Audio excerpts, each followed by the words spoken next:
Welcome back, everybody. My name is Tucker, and in today's video, we're going to be talking about something that went down in the NBA last night, and that is that they finally gave us a lot of the answers that we've been seeking in terms of what next season is going to be looking like in the NBA, whether that relates to a timeline or the salary cap or a number of different things that are going to affect a lot of different teams. And I've made a video on this about a week ago when we found out about the new season start, but there's a lot more details in this to dive into that specifically impact roster construction, the draft, free agency, things like that. And that's what we're going to be getting into in today's video. But really quickly, before we get started, if you enjoy content like this, then consider subscribing. I upload twice a day, every day, and I will be all the way up into the start of next season. So if you're looking for a place for consistent NBA offseason content, then this is a great place to be. And you can also leave a like rating on the video. It helps me out a ton, lets me know you're enjoying the video, and it helps get it out to more people on YouTube as well. You can also hang out with me at the various socials at the bottom of the screen, whether that be Discord, Twitter, or Twitch. And with that said, let's go ahead and get started. And the first point that I want to make here is let's just go through the information that we have. So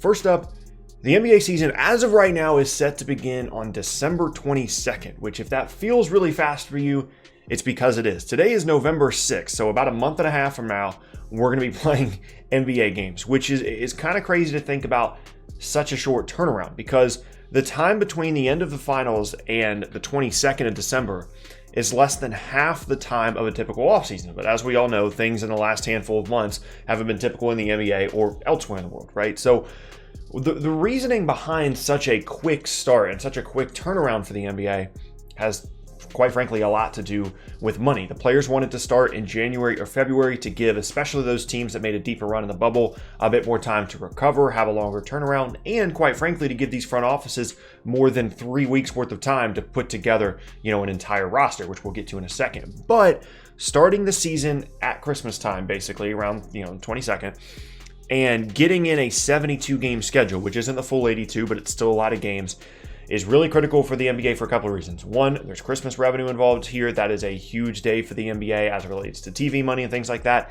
Getting to that 72 game number is also significant as it relates to money. And this allows them to pretty much completely reset the league calendar, because they're going to go from December to the summer to before the Olympics. And then the following season should start on time, or at least really close to where the season would typically start.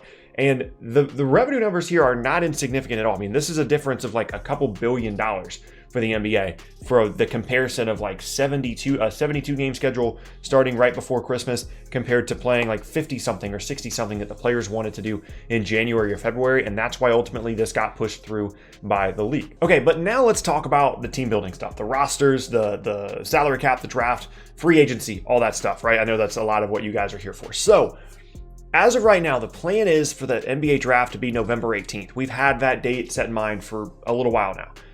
Teams, however, in this moment still are not able to make trades. There's been a lot of trade rumors flying around, but even if they wanted to, no teams can make a trade as of right now. The plan is for that transaction ban to be lifted pretty much right before the start of the NBA draft, maybe a day or two ahead of time, because they still have to officially agree to the CBA. There's just some details, some ducks they need to get in a row here before all this is really finalized. But the plan is to allow the new league year to start, for teams to be able to make trades a handful of days before the draft. Ideally, there was some thought about starting free agency before the draft, but having to do both at the same time was just too much for these teams to handle. That's an idea that they're just going to table for now, maybe look at in the future. But as of right now, we're looking at trades a handful of days before the draft on the 18th, and then free agency soon after that. The reason why this is such a condensed timeline is because right now they're planning on doing training camps on December 1st.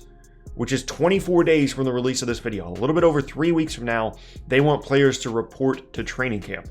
We still haven't had free agency, we haven't had the draft, and none of these teams can make trades yet. So there's a lot that's going to be happening here in the next 3.5 weeks or so in the NBA. So I would imagine that once the draft is over, free agency will be right around the corner as well, so that teams again can report to December 1st training camp, or at least as close to that as possible. Once the season starts, they're looking at a 72 game schedule, as I said, with some baseball type travel here. Essentially maybe playing, a series against a team. The team travels to a particular city and they play each other 3 times or 2 times. And instead of just going from one city to the next like you would in a typical season, some of the game schedules are going to be a little bit different. Now, here's the most interesting interesting part of any of the news that broke yesterday, and this is a number that I have been looking for months basically at this point, ever since the league was suspended and it was clear that the salary cap number was going to be altered, and that projection was going to be different than the $119 million projection that was supposed to be for this offseason. I've been looking for the salary cap number. They finally released it yesterday. The current plan is to leave it at $109 million, which is what it was at last offseason. So that takes away about a $10 million jump, which is significant for a lot of different reasons. We talked about in yesterday's video, or one of the videos from yesterday, how Gordon Hayward opting out of his deal would leave the Celtics not only without Gordon Hayward, but also without much salary cap space because the salary cap didn't look like it was going to go up to that 119 number. And now that appears to be the case. 109 is a really significant number because that leaves only 6 teams as of right now projected to go into this offseason or into free agency with more than $20 million in salary cap space. Not even just a max number, but $20 million. Here are those 6 teams: the Atlanta Hawks, the Detroit Pistons, the Charlotte Hornets, the Miami Heat, who have Goran Dragic and Jay Crowder as free agents this offseason, the New Orleans Pelicans, who are going to sign Brandon Ingram to a rookie max extension, so they basically don't count here, and then the Toronto Raptors, who have Fred VanVleet as a free agent. So realistically, there's 3 teams, 3 of the teams at the top of this draft, the Hawks, the Pistons, and the Hornets, that have any kind of significant over $20 million in cap space. What that means is if you're a 2020 free agent, this is basically the opposite of the 2016 offseason. And the league, the reason why they wanted to try and keep it as close to a normal salary cap as possible, because realistically, if you're basing this off of revenues, the salary cap would be closer to like $90 to $95 million. The typical salary cap equation would drop this thing significantly. They didn't want to do anything crazy like that because the last time they had a significant change in the salary cap kind of out of nowhere was 2016, where you had all those crazy contracts. Kevin Durant went to Golden State, and the league is trying to prevent that in this scenario. So what ended up happening is they're just going to leave it at 109, but being a 2020 free agent is not a good thing at the moment. And this can also affect some teams' plans for 2021 as well, because players here in this 2020 offseason, I would expect, especially, players like Gordon Hayward, $34 million on the table is a lot of money. Players like DeMar DeRozan that have opt-ins. I wouldn't be surprised to see a lot of players opt in to their contracts for this offseason, given the limited cap space, probably the most limited cap space that we've seen in the last 10 years in the NBA. In a particular offseason, because of all the players that were signed in 2019, but also because of the salary cap not increasing in a way that teams have come to expect over the last handful of years. Now, the other part of this is, as we look towards 2021, and I think this is interesting as we look at some of the rumors surrounding the Dallas Mavericks last week, which are one of the teams that are supposed to be big-time players in 2021 free agency. If we go through an entire season, albeit 72 games, it's big to get to 72 for TV money and revenue and things like that. If we get to a 72-game season, which is shortened, and there's no fans for an entire season, that is a huge hit to the league revenue of what is typically between $9 to $10 billion, and basically cuts it in half is what I'm reading. Which, again, as it relates to the salary cap number, is a lot to account for. They're kind of just fudging it this offseason. They're kind of just pretending it's at 109. But what do they do next offseason as it relates to the salary cap? Again, in an offseason in which a lot of big-time players are supposed to be available, whether it's Giannis, whether it's Kawhi, whether it's LeBron, whether it's Paul George, Victor Oladipo, Drew Holiday. Like, there's a ton of big-time free agents in that offseason, and it's possible that offseason isn't nearly as explosive as we thought it would be in terms of all these different players going to all these different places, or everybody signing big-time deals because there's a significant amount of cap space.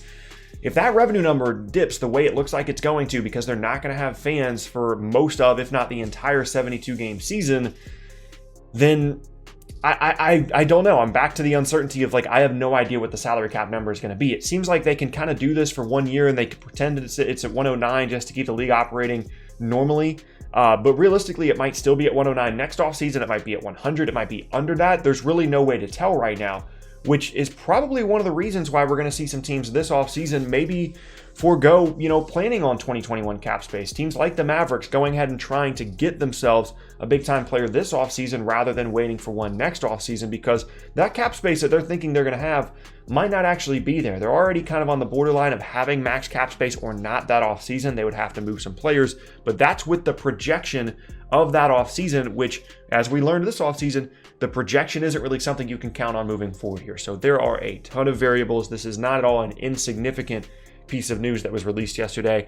And from a content standpoint, like, there's going to be plenty of stuff for me to talk about over the next less than a month, really. Well, I guess training camp starts December 1st, but up until the start of the season on December 22nd, there's going to be a ton of stuff for me to talk about, and I'm excited about that. But this still feels like a very quick turnaround in the effort to increase league revenues, which I know we're talking about a couple of $1 billion here. Like, it's nothing to just kind of, put away and say, it's fine. We can sacrifice that. That's certainly not a small amount of money. But it seems like a very quick turnaround for front offices to get everything together in the span of about 3 weeks, and something that typically takes a couple of months. Players that went deep into the bubble are gonna, probably be resting in the beginning of the year. Hopefully there's not a ton of significant injuries, because the NBA will get crushed for that. I don't know. There's a lot of variables. It's honestly really overwhelming just to think about having to do all that stuff in time for the start of training camp and the start of next season. But if any league in the States is going to do this correctly, it's going to be the NBA. I don't know. There's just going to be a lot going on. And yeah, there you have it. That is going to be the end of today's video, and I thank you all very much for watching. Once again, my name is Tucker. If you missed any of my previous videos, be sure to check out the boxes on screen. Thanks again, and I'll see you all next time.